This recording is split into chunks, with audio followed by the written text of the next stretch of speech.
What's going on, everybody? It's JB Claret here with the review of the Derby Day victory over Blackburn, and for the first time we've actually done the double over the bastards since 1979, and you know what, it is as sweet as a bloody well nut.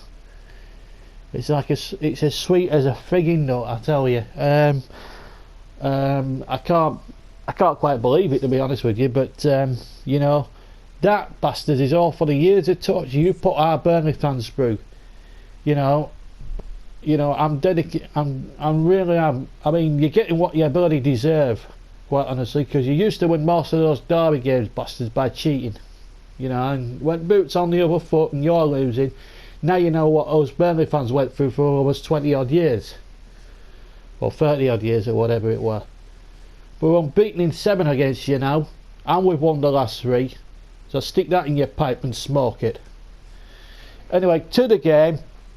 I thought it was a good. I thought we played very well yesterday. Sean Dyche admitted he could have. His team could have. Burnley could have played a lot better. I actually thought we played very well.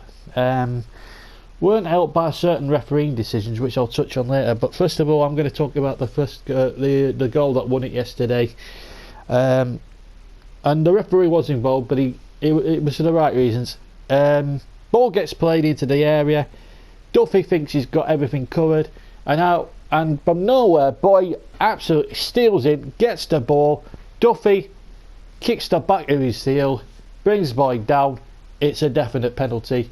Referee Mike Jones in a good position, I thought, to see that, got it right.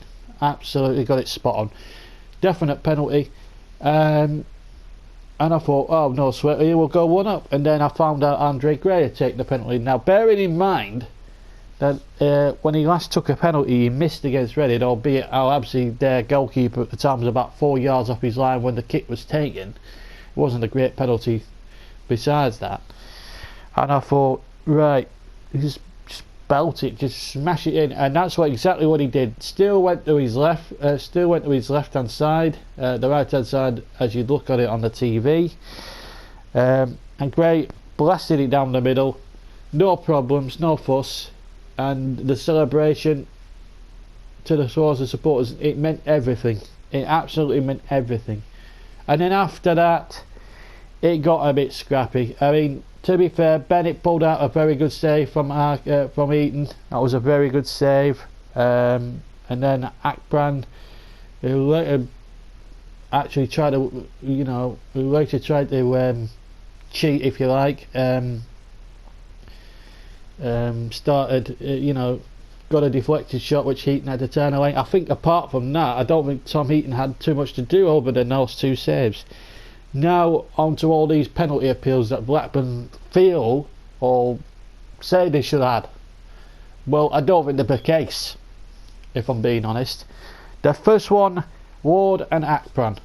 Ball's there, Akpran has control, he's going down before he's even pushed. Now you tell me that's a penalty. I don't think that's a penalty. I don't understand why Paul Lambert, the bastard's manager, can have any complaints about that decision. That was a very, very good decision by the referee. It's purely and simply and trying to claim an advantage. And they were actually, to be honest with you, they'd won a number of 3 kits, the bastards, by throwing themselves to the ground. You know, in fact, there was a couple of occasions where Claret's players had gone in, made fair tackles, and Jones, the referee, gave them 3 kicks. In fact, he even gave a bloody throw-in down that far, on the near side at one stage when we were actually on the attack. We were attacking the McElroy, and then he'd come down towards the corner flag on the near side, and the Blackburn player cleared it out, and the linesman, I don't know what planet he was on, thought it came off Scott Arfield, and it was uproar, absolute uproar. And some of the decisions the ref made were criminal. Between the so-called penalty appeals, I mean, Paul Lambert said they were the better team yesterday. I beg to differ. I mean, if you're saying, you might have had most of the possession second half, but you were humping long balls into the penalty box every single time. You're never going to get anywhere by humping long balls into penalty boxes, because Keno and me absolutely cleared everything, and if they didn't need to clear it, Heaton was there on hand to catch the thing. So to say that you created, I mean, you didn't really create much in the second half, to be honest. I didn't think you deserved to win. You know, and Lambert can complain and moan all he wants, but we were the much superior team. We scored the goal, as it comes down. And the bastards, they can say they had all the position and all that type of thing, but also the referee gave you several chances from free kicks you should never have had in the first place, because you were doing 6.5, 6.6 dives to calm the referee.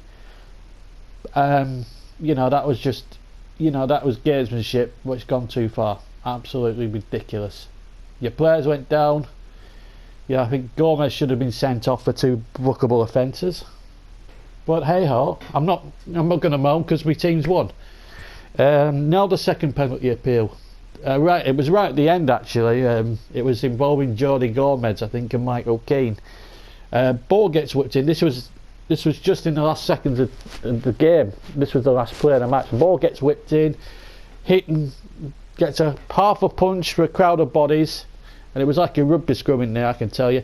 The ball breaks. Gomez tries to get it under control, and he takes the ball a bit too far. And knowing that Keeney's there, he decides to take a 6.5 and fall over as if he's been shot by Lee Harvey Oswald with a 9mm gun. To be quite honest with you, pure dive, referee blows for time, and the bastards get what they deserve, quite frankly. Because all they were trying to do was buy the referee decisions. You know, yeah, they won a flurry of free kicks that they should never have had in the first place. But when it mattered, when they wanted the 2 penalties they felt they should have had, they didn't get them, quite rightly so. Because they were never penalties. I've not seen, you know, the first one they'll say is Senem Gibbon. Maybe they have a point, but the second one, it's a pure dive. It's desperation. Jordi Gomez, I've known, you know, I've watched that lad play for Swansea and Sunderland, and he is a little bit of a diving cheat. Let's not make any bones about it. But a message to the bastard fans: your team were crap yesterday. The reason why you're 16th is because you're crap, and that's why we're top. We might not have played well. We might not have had our best game all season. We might not have got out of second or third gear, but we won. And that's the sign of true potential champions elect. Obviously Middlesbrough have a game in hand over us, though. The Smoggies have a game over us, but I'm you know, you got what you deserve, and that is for all that. You know, you can say that we've cheated or whatever, or you know, you should have had 2 penalties. Just remember what happened in 2010, right, when Alton went through and did a 7.5 over Brian Jensen and won a penalty that you lot should never have had, and you took the Derby victory away with it. That's never forgotten in these parts. That's revenge. That is bloody sweet. And I tell you something, bastards, you have the gall to complain that you should have had 2 penalties yesterday. Well, just remember some of the decisions you bloody got when we were in the when we were playing you in the Premier League in 2010. Just remember that. That Olsen dive was the lowest of the lower blows you lot pulled on us, and that is never forgotten, and that is revenge for what happened there today. Okay, anyway, there'll be another video about the announcement. The vote is still going on. I haven't had a chance to actually count the votes because I've been very busy recently as regards the new FIFA 16 career mode. I'll also do another blog on the Premier League as well, a little later as well. If you'd like, if you'd like to see your team featured, that would be fantastic. I'm going to close the comment section for this video today because the simple reason we'll have a lot of, because I'm a family. I like to appeal to all the people there, the family and all that sort of thing. I mean, obviously I've sworn a little bit. That's because I'm just a passionate guy, so don't take this to heart. But I'm gonna sort of close the comment section off because of the rivalry and the fierce rivalry, and I know some of the bastard fans will start calling me all sorts of silly names and, you know, calling me inbred and all that crap. and I don't really want to see that on a YouTube channel, to be quite honest. So I'm going to bar the comments, but the Premier League comments, I will actually leave the comment section open. But as far as this video is concerned, strictly speaking, I'm closing the comment section off. Anyway, this has been JB Claret. I hope you Clarets enjoyed the victory, and I still hope you drinking away, celebrating. Happy Mother's Day, by the way, to everybody out there, and to mine actually up in heaven. God bless you. I hope you very much enjoyed the video, and ain't it lovely to beat the bastards and do the double over them? Ain't it sweet? Eh? My coffees and beers are going to taste a lot better now the rest of this weekend. Anyway, hope you've enjoyed the video. I'll do a Premier League review in a few hours time, but until then, I'll see you later. Ta-ra.